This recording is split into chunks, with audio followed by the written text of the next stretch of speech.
South, the series, is an audiobook production. It contains subject material not suited for a younger audience.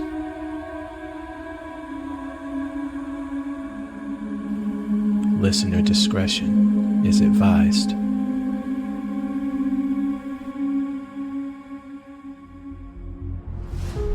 South, the Pinewood High School incident, is the telling of an unfortunate soul, a young girl lost to the whims of society. We follow the story of Cassidy Learman, a Pinewood High School student, as she finds herself stumbling down a dark and dangerous path. In Allura Shores, corporations control your every thought. It is a place where governments decide where you live and who you talk to, where the best parts of humanity are stripped away, turning the innocent into the monsters we fear the most. The path of darkness is broad and inviting. A banquet of thieves ready to take all you have. Hold true to your beliefs. If you are not careful, someone will replace them with their own.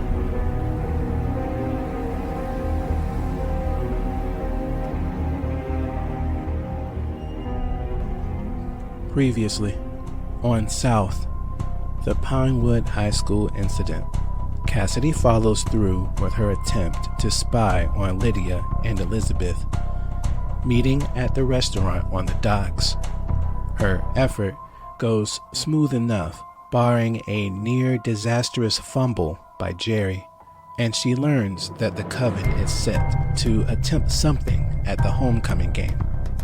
After a brief battle with herself, Cassidy decides to tell the other witches about what she learned, and, to her surprise, they all agree to take the information to Kimberly, the hope being that she will help the girls reveal the truth about the school and help them rid the coven of Southern Cut's hold on them. Later that day, the girls meet up to take their findings to Kimberly, but they are joined by a disheveled James, his lack of awareness causing Cassidy to grow concerned about what they are about to do. As it turns out, her caution was well warranted, the trip to Slayton being derailed by Cassidy being lulled to sleep by none other than Penelope. When she wakes up, Cassidy is bound and assaulted on the ground, while Heather stands over her to monologue about the reason behind the betrayal. It is discovered that James was enthralled by the other witches and was there to do their dirty work, that being to end Cassidy's life. Although doing her best to escape the attempting murderers, Cassidy is ultimately felled by James, who, in a similar state as her possession by the Ander demon, beats on her until she is unresponsive. Cassidy's death was no accident, and with the continuation of this story, one has to question who's going to stop the witches now from enacting their ritual on the masses at the football game. Let's get back into the story, where an unexpected turn of events are about to play out, for good or ill.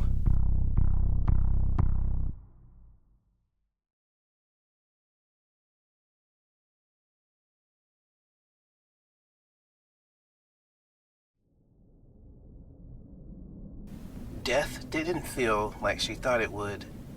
She was adrift in the catacombs of eternity, the passage of time and space, losing any and all meaning with each conceptualized moment.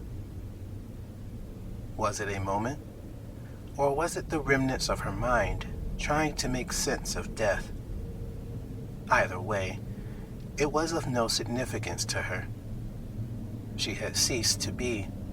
Everything that she had assumed was no more than a simple fiction. Right and wrong, good and evil, chaos and order.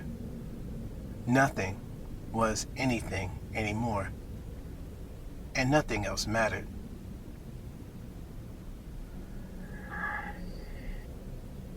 There it was again.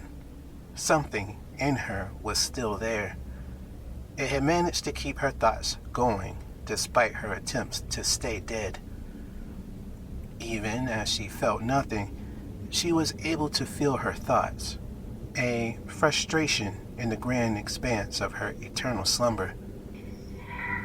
It was as if she wasn't allowed to enjoy an afternoon nap due to the light sounds of a radio playing too loudly.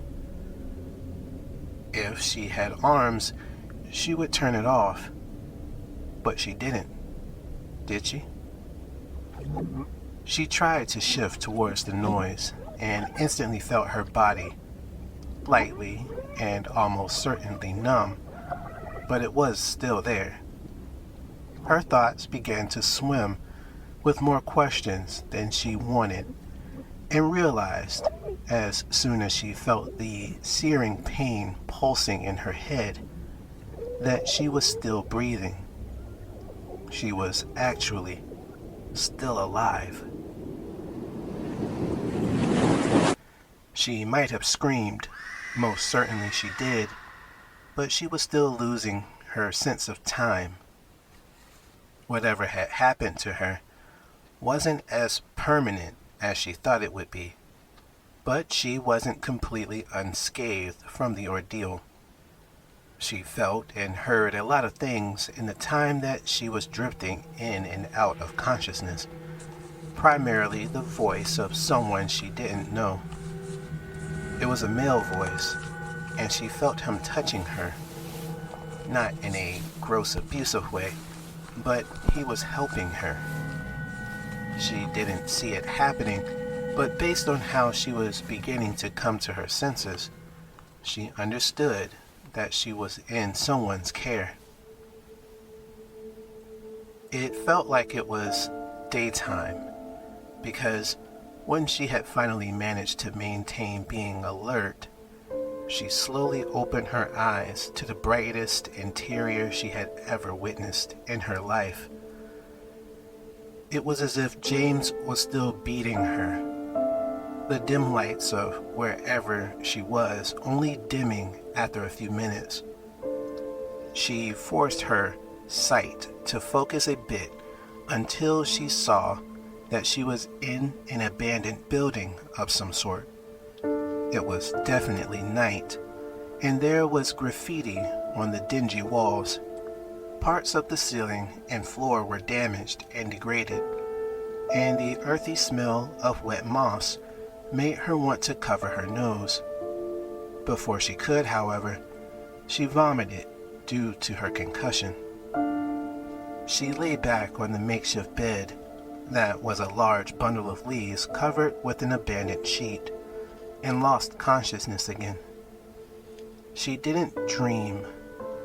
A part of her wanted to have somewhere to escape to, but she was unable. Whatever they did to her was too traumatizing, too unreal for her to cope with. She was their victim, something that she felt would define her for the rest of her life, and she didn't know if she was going to be able to live with that. Now that she was alive, she was going to have to deal with confronting them somehow, never again able to live in peace. It was a bird that brought her attention back to the dilapidated building she was being taken care of in. The sun was light in the sky, and it had just rained, the trickling of water still finding its way into the unplanned skylight in the nearby section of the ceiling. She continued to lay there as the bird maintained its early morning conversation with her uninterrupted. That is, until she heard a shifting noise from somewhere nearby. Without giving it much more thought, Cassidy tried to sit herself up and found out quickly that she was still injured, her head feeling as though it was ready to split and expose her brain if she moved another inch. She managed to push past the pain, however, and inched herself upwards from the ground. Her movements were slower than she would have liked, but she managed to get to a seated position with relative quickness. She wasn't able to focus on her surroundings using her sight alone, so most of what she gathered was through her hearing, but it was becoming easier to understand her overall condition. Her head was covered in bandages. Some of the wrappings were obscuring her ears, and she had bruising around her neck and chest. If she were looking in a mirror, she knew that she would be crying.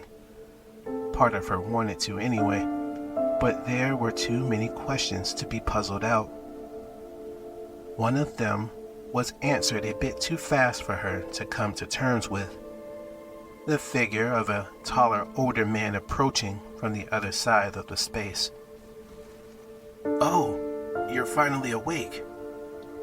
The man's shaded figure and speed of approach caused Cassidy to react sharply. "Hey, don't freak out. I found you out in the sticks and you were pretty messed up. I brought you here because, well, why?" Cassidy struggled past the pain. "It's a long story," he began to regale her. "In short, we know the same person." "Why?" Cassidy couldn't stop herself from shedding tears. "Why didn't you let me die?" The man didn't say anything to her question. She assumed that he was like the others that clung to life, and instead motioned to her in a bid to check her bandages. She was extremely hesitant, but gave in when she thought on how vulnerable she was before waking up, and his attempt at care not extending to anything offensive. After her new doctor's examination, the man pulled away from her and walked back to where he was working previously. Cassidy didn't know what to do anymore and chose to draw her knees in close for an embrace.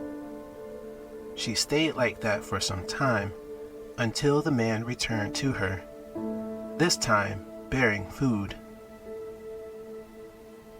"It's not the best meal, but it should help keep you warm." He handed her a small plastic bowl with a very warm broth in it. "There was a time, a few days ago, where I would have killed for a camping set like this. Sorry, sweetheart. Try the soup. If you can stomach that, then we'll move on to the toast." "Jerry."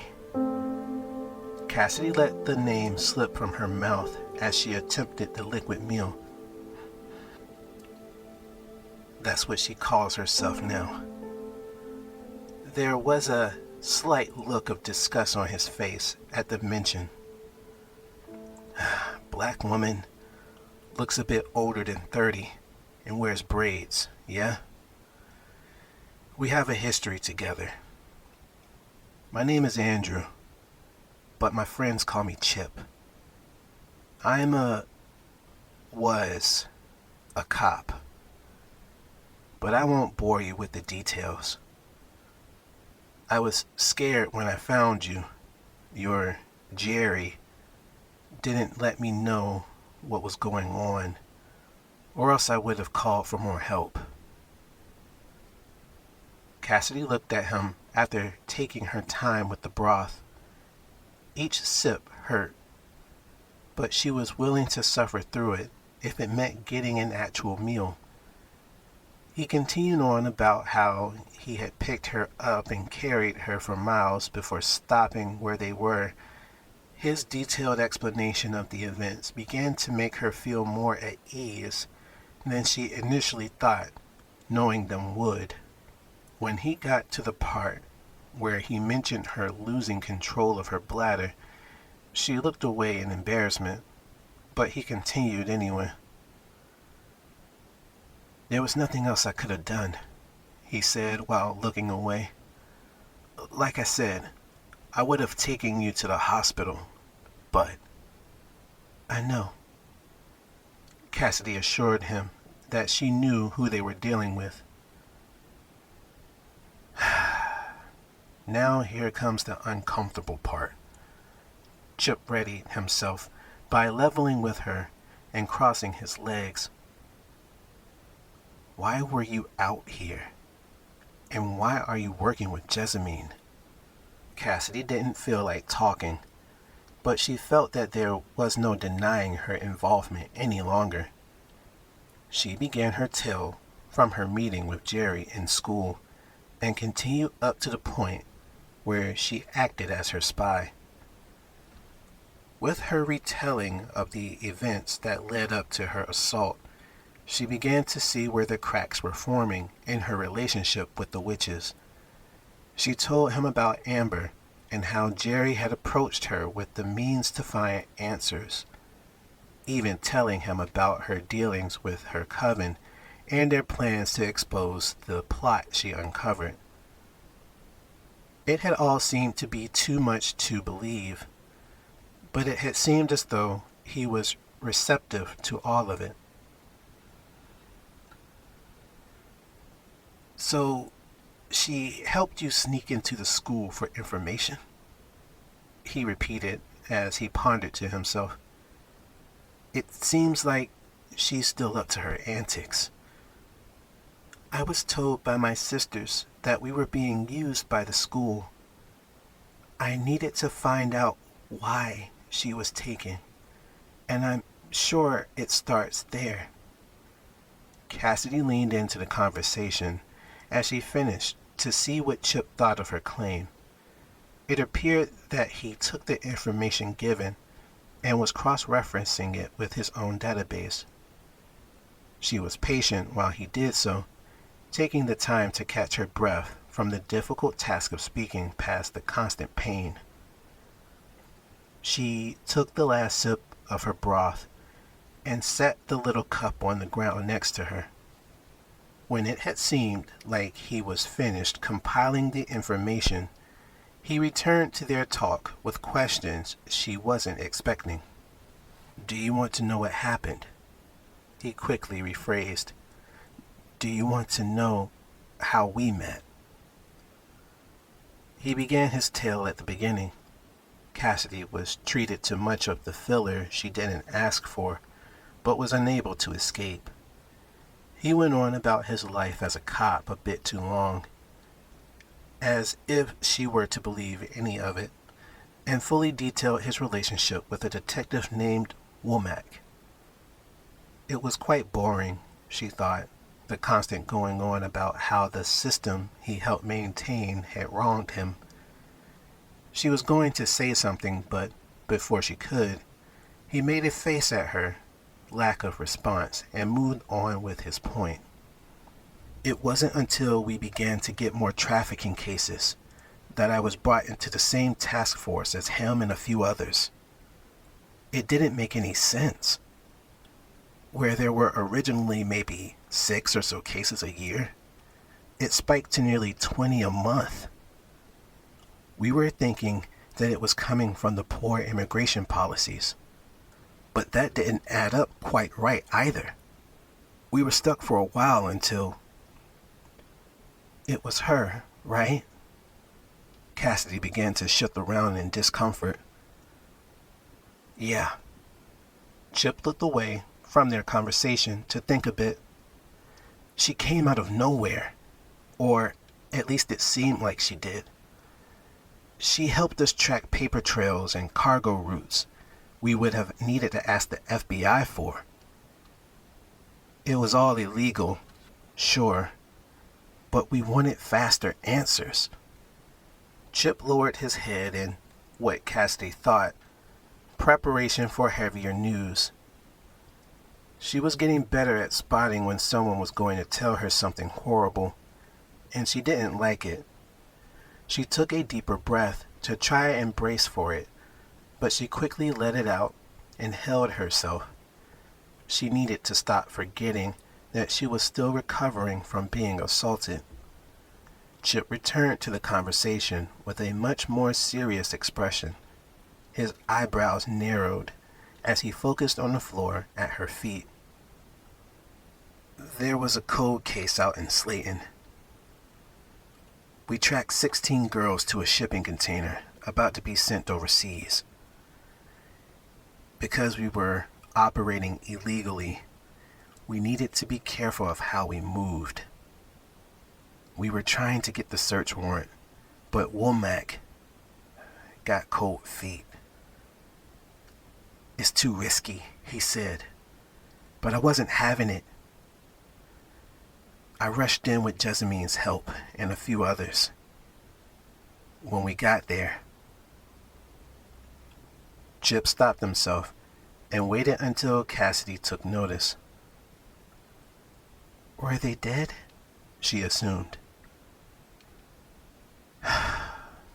We cracked the can and found 10 dead. He looked like he didn't want to continue. 4 of them were unresponsive but breathing, and 2 of them were barely conscious. I called it in to Womack. I was thinking that he would work out a way for us to get them without losing our jobs. We waited for rescue, but only Womack showed up. There was a call from higher up, and we were told to leave the scene immediately. He was sent to make sure that we did. Did you? Cassidy was sure she knew the answer. No. Chip was angry at the memory. Me and Womack fought over it. He bloodied me up pretty good, and when we were talking again, he made me clean up. It's bigger than us, he said. I called Jerry to help, and she did. The whole thing being swept under the rug. I quit after that, and, well, here I am. Cassidy took a moment to breathe after Chip's tale. Her attention split between the chill creeping into the dilapidated building and her pulse tapping her in her bruised face. She looked at him and wondered if anything he had said was true. There didn't seem to be a reason for him to lie, but what other angle could he be trying? Was he looking to garner sympathy from her? She decided to let her doubt go. It wasn't going to get her anywhere in that moment anyway, and allowed her trust in people to not completely evaporate. It seems like she did a lot to help you. Cassidy looked directly at him. She might be secretive, but she's effective, right? She's also a cyber criminal, Cassidy. Chip made sure to dash her hopes of dealing with an honest person. You found that out yourself.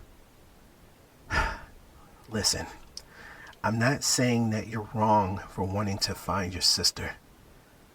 I'm not someone that can stop you from searching for the truth, but I feel like I need to warn you about who you're working with. She's in the business of buying and selling information. It doesn't matter to who, as long as she makes a profit. I said what I needed to say. I only hope that you aren't being used the way we were. What day is it? Cassidy asked randomly. It's Sunday, Chip said as he looked at his phone. Last full week of October. Why? Spirit Week. The cold had effectively settled in her heart. The homecoming game is coming up.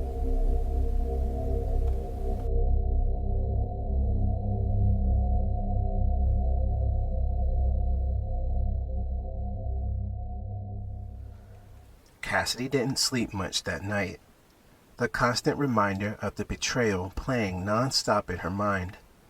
She tried to stay warm, but there was no helping the leakage of air into the dilapidated building. She was uncomfortable and traumatized, scared and alone, even with Chip snoring loudly a few feet away. He was a good person, but that is what seemed to bother her the most. She fully expected someone of ill intentions to be working with someone like Jerry, but he didn't fit the mold. As she tried to force herself to catch at least an hour's worth of sleep, she wondered what type of person she was, what type of monster she was willing to become. They were awake before sunrise, Cassidy feeling a bit stronger than the previous nights as she arose from the cold floor of the old building. Although her body still ached, she felt fit enough to wander around the place while waiting for Chip to collect the campsite. Before they slept last night, Chip made a call to Jerry, who quickly forced him to put her on, to which she spent the majority of their conversation berating Cassidy for her lack of awareness. She then commanded them to travel to the main road where they could go their separate ways. Cassidy kept the tongue lashing on repeat in her mind as she took each step towards their objective. It was the fuel keeping her thoughts alight.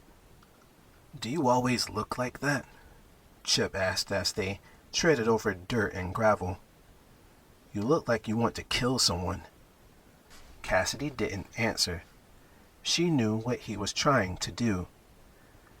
She wouldn't have it any other way, however. Her anger needed to be aimed at someone, and she had 5 potential candidates. Chip didn't force her to answer, and the two continued along the path for another near hour before he decided to chime in again, this time to acknowledge their progress. They were nearing the midway point, and Cassidy was sure that she wasn't going to make it without taking a quick break. When they were seated on the side of the road, she closed her eyes to take in the meager sunlight. Hey. Chip sounded like he knew he was being annoying. I just want to say that I get it, you know? You're thinking about what you're going to do to them. I was on the force for a while, and I can say with confidence that you don't want to go down that road. It only ends one way. Have you ever had someone take all your power away? Cassidy's focus was on the light breeze flowing through the nearby trees. Have you ever had people around you toy with your emotions, only to beat you with them when you became inconvenient? No, but then you can't tell me what I want or don't want. She reopened her eyes and stared at the sky. This entire time, we were taught how to tap into the ancient and taboo. I trusted them with my heart, with my life, and they sacrificed me. For what? Money? Power? What was so important that they would kill me for it? At first, I wanted to know why. But I finally realize why I've been messing up. I get it now. None of this matters. This entire time, I've been trying to invite power, treating it like a friend I wanted to spend time with. But power is a slave, looking for a master. Chip kept his eyes on her as she leaned into her knees. She looked like a simple girl in that moment, unbothered by the chaos around her, but they both knew better. It was uncanny how just a few days ago she was near death, her life returning to her in such a short period of time. Everything about her was not normal, and when she stood to continue their journey, the evidence of the observation made itself clear. I'll take it back from them. I'm the master. I told you before how that road ends. Chip chose to spit at Cassidy's confirmation before returning to the confrontation. What are you planning to do? Storm back into the school, grab your nearest attacker and start beating on them? That's reckless, Cassidy. The world doesn't work like that anymore. You're wrong. Cassidy started walking. The world works the way it always has. We try to ignore it by hiding behind consumptions and social media posts. They showed me that when they chose to kill me. Cassidy, wait. Chip fought himself for the right thing to say. You don't have to play that game. You could go to the cops and do things the right way. You said it yourself, Officer Andrew. Cassidy turned to face him. The police are corrupt, so why would I trust them with something like this? No. I was given the power to change my life, and I gave that up. I'm going to take my power back, find my sister, and we'll leave this hell behind us.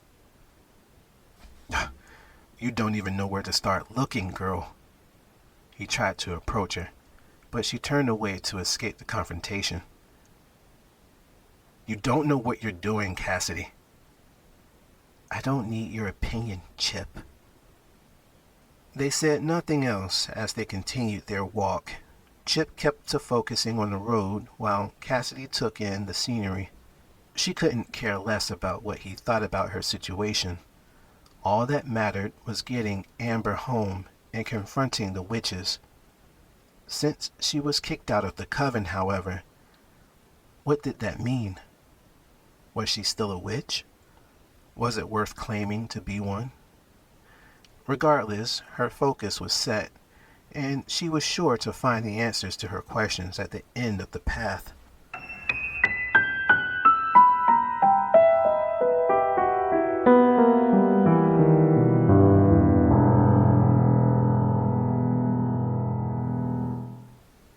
When they walked onto the main road, they set their gaze to the nearby shopping center that was still a mile off. By this time, Cassidy was exhausted, but she kept moving. He could have left her at that point, she thought, but Chip was steadily waiting on her like a doting father. The thought causing Cassidy to frown. When they finally made it to the shopping center where Amber was kidnapped, Cassidy looked on at the sunlit parking lot and sighed while Chip made the call. She wanted to remember Amber's face like it was when they were enjoying their time together, but the only image of her that she could manage was of sheer terror. Yeah, I know. She'll be waiting in the nearby restaurant. She was sure it was Jerry on the other end. When he was finished, he ended the call and looked in the same direction as her before trying to speak. She knew what he wanted to say, but her mind was already made up. She had done so the moment she was cast aside by the witches. Although she didn't know what she was going to do with them exactly, she knew that she couldn't let it slide. The offense needed to be answered with the same amount of malice as they projected onto her. "You can still go home, kid." Chip's eyebrows narrowed as his thoughts ran. "I can help you get out of this with your sister. I can get a few of my cop buddies to look further into this. I was going to do that anyway. But we could work together the right way. I wanted to finish out high school normally." Cassidy stopped herself from spiraling. "It would be different if they didn't try to kill me. I'm sure that they're responsible for Amber's kidnapping too somehow. They used the coven to try and get rid of me. The school, the coven, Amber. I need to handle this on my own." Cassidy stopped herself before tears fell, and the two of them remained silent until Chip's phone went off again. The older man looked at his notification and sighed, signaling the end of their journey together. Before he parted from her, however, he placed his hand on her shoulder and gave a slight nod. She didn't know how to respond to the gesture. An awkward grin escaped her as she nodded in return, and kept it plastered on her face as he removed it and began to leave her to her destiny. "You'll need to charge your phone." "I know. I'll ask someone while I wait."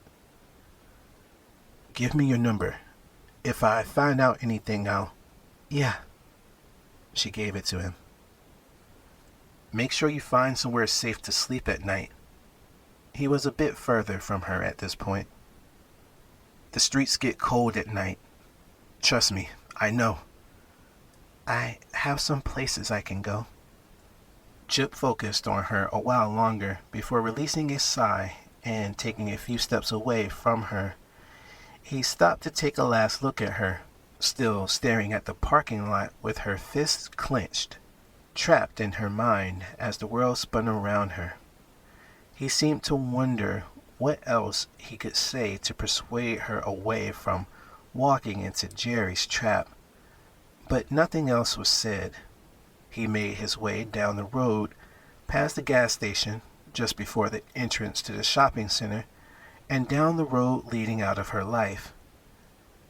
When she was finally alone, Cassidy walked towards the fast food restaurant that she would visit with Amber during their shopping trips, and entered as the sun fell behind some clouds. She managed to ask an employee that seemed to be bored with their task for their charger, and sat for a few hours until her phone was charged to full. After returning the phone, she was met with a free bag of food that someone didn't want, and a flood of missed calls and messages from her mother and Arthur. She waited until she was finished with her food before reading the messages, each of them containing varying degrees of concern and worry. When she had enough, she thought to herself if she should call them, but ultimately decided against it. They would only get in her way, after all.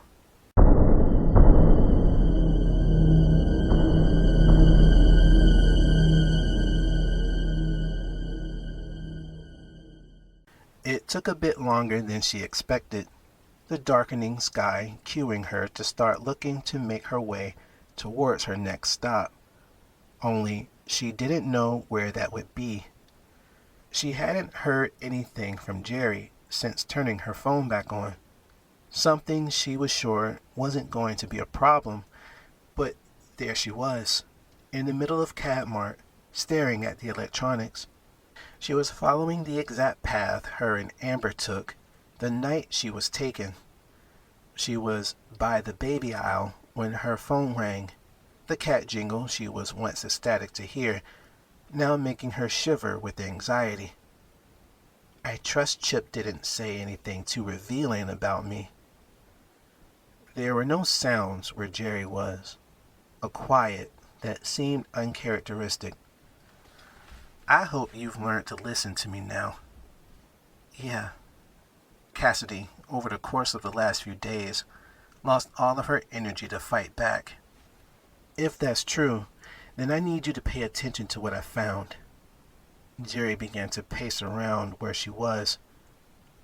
First thing, the coven was what we thought it was, a PR arm of Cadwell Company. Their goal is to persuade the opinions of their target demographic into buying where they want them to buy. But Cassidy's concern began to grow as she thought back on her actions.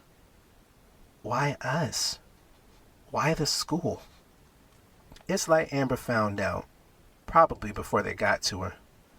Jerry didn't see how Cassidy's face looked at the mention of Amber's name. They needed a place to test out their methods. Where else better than a bunch of hormonal teenagers? It's the perfect test bed for social reactions. They'd hype you up with promotional material and get you to think the way they want you to before making a problem that only they can solve. Sound familiar? Cassidy thought on how easily she was swayed into joining the coven. How they probably used her dad's death and her reaction to it to get her invested. She fell so deep into the coven's maw that she was basically their chew toy, used on a whim and discarded when she became too much of a problem for their status quo. She didn't realize how angry she was until she found herself clearing a display of infant toys by swiping her arm quickly through it. Her breathing became heavy as she looked on at the mess and quickly walked away from the scene. She made her way to the front of the store to leave, the entire way being filled with more of Jerry's revelations. Cassidy, that's not all. Jerry wasn't planning on stopping. You weren't picked for the coven randomly. That decision was made when your dad began to bump up against the Cadwell Company and their plans for expansion. Cassidy stopped short of the entrance and nearly dropped her phone. It was all making sense. Her constant pill use and how her mood never seemed to improve. Her constant appetite and the way certain other foods she loved before now tasted gross. There was also her relationship with the Yander demon. It seemed as though Jerry was on the same page and instantly mentioned what she feared. She listened as Jerry expounded the truth of the entity she had previously gotten used to having control her body. It wasn't what you thought, huh? Jerry seemed to be mocking her somehow. From all the footage I saw from the school incident and your little display downtown, I can see why you'd enjoy having something like that inside of you. You weren't able to see it, but you looked like you were enjoying the experience.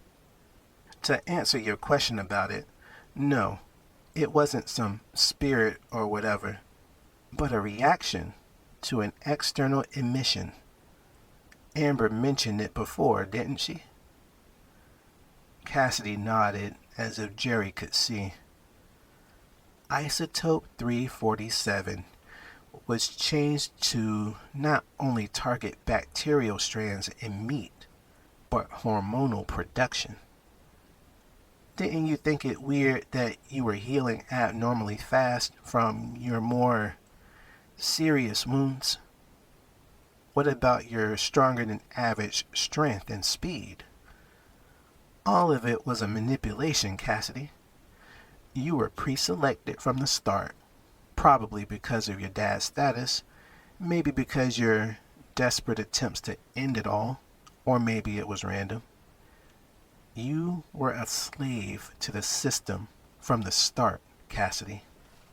The Blackroot Coven, Pinewood High School, and even the Cadwell Company has been using you for their purposes, and you fell for it every step of the way. Jerry stopped talking to allow Cassidy to drift through her mind. She was angry, but there was a deeper sadness that made the rage she wanted to express take a seat for the moment. She wanted to ask Amber how she really felt about their relationship, if she really saw her as a sister despite not being able to help her. She wanted to ask Jessica more about how she overcame her desire to end things on her own. But they weren't there. They were all victims of the system. 3 young women that were moved on a chessboard they had no idea existed. It seemed as though, even if they found out one thing or the other, they were still oblivious to the main manipulation at play.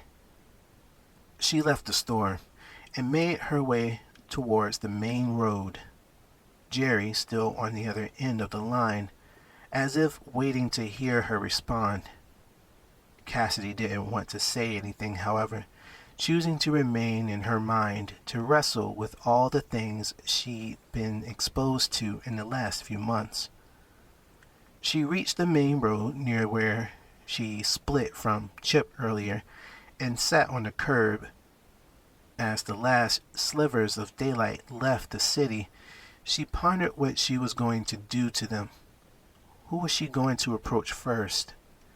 She knew where each of them lived, and she was sure that they knew that as well, but she was going to need to do something. "I know what you're thinking, Cass," Jerry finally spoke up. "There's one last thing. I found Amber." A spark of hope briefly lit up the darkened street when she heard that. She was so depressed at first that when the news came, her heart felt as though it were kicked by the words. She wanted to ask so many questions, but as she prepared to do so, she was suddenly brought down by the lack of enthusiasm in Jerry's voice, and a dark thought pierced her revived soul. She began to breathe heavily again. Even though she didn't hear the confirmation, she somehow knew what she was going to hear. She began to cry as she mouthed the words she wanted to ask. Jerry met her halfway and shared what she had feared since her sister and best friend was taken from her. "She's dead, Cassidy." Jerry didn't pad the blow. Amber was killed by her traffickers in North Point, Slayton. Now that Cassidy is revived with a new lease on life, she takes her first steps toward the resolution she thinks she seeks. With Jerry as a guide, I wonder where she's going to lead our young protagonist. There are a lot of dangerous corners in Allure Shores. Thank you for listening to South, the Pinewood High School Incident. If you are enjoying this series, please leave a like, follow, and comment in the appropriate areas. We're nearing the end of the book, so I would like to thank you all very much for your dedication to listening to my work.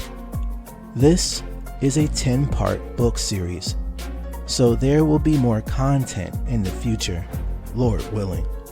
So let's get comfortable. I will be changing how I release my chapters after this book, so get ready for some quality of listening changes soon.